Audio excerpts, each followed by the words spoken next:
Hi, beautiful people, and welcome to my channel. Today, we're going to be talking about spiritual protection. So, spiritual protection can be very complex if you look at it in a complex way. There's different layers around it.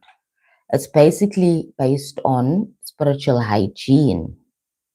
Now, you are energy, everything is energy. Your body has a certain frequency because of your vibration, because of your thoughts, your beliefs, and everything that you do in your life creates a certain frequency, right, which is your body. Okay, so now when you're going to be doing spiritual hygiene or spiritual protection, it's not only about being defensive or feeling fearful. A lot of people go into because they're afraid of being spiritually attacked. Spiritual hygiene and spiritual protection, how to keep your frequency high and not be affected by low frequencies, basically, right now. The first layer is yourself.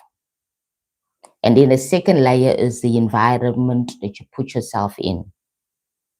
So you have a lot of control over the self. You're able to understand that when you think in a certain way, maybe you're feeling stressed, maybe you're depressed, maybe you're worried, that can also cause your vibration to drop. And then it opens you up to lower frequencies, basically. So you're opening a doorway when you are exposing yourself to low frequency activities, maybe low frequency thoughts and ideologies and perceptions. Right now, that's where the hygiene comes in.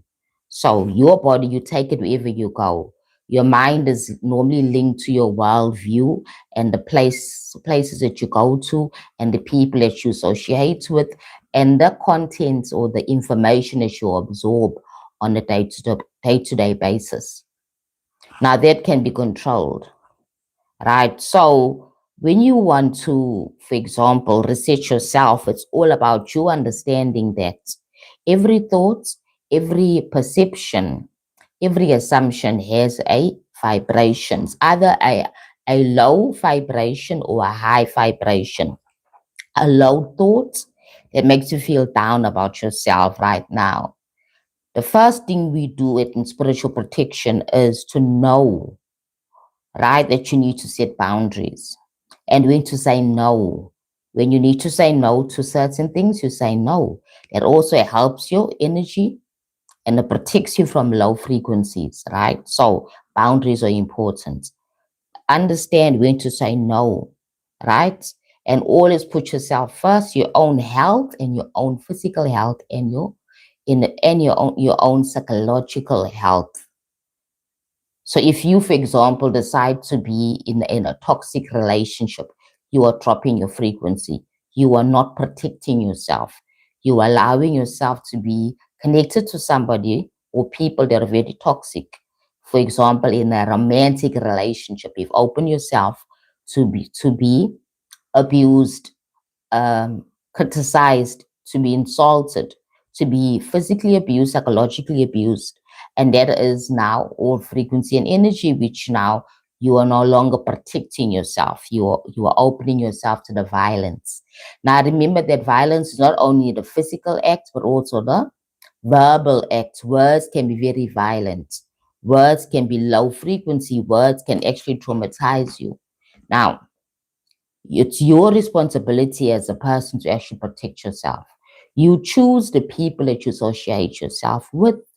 You choose the relationships that you engage yourself into. Now, if you think somebody who has a family member who's very toxic or family members that are toxic, again, you have choice to associate yourself with them all the time and spend time with them, or you have choice to excuse yourself and don't spend too much time with people that are toxic. Okay. How does toxic people look like?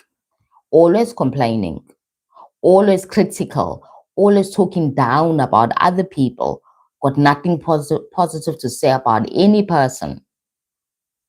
They're always complaining about what people are doing and people are not doing. They're complaining about life. They're complaining about money. Like they don't have money. They don't, the people are just never positive at all. They got nothing good to say about life and about themselves and about other people. Toxic people are constantly wanting to have conflict, always looking for something to fight for, fight over.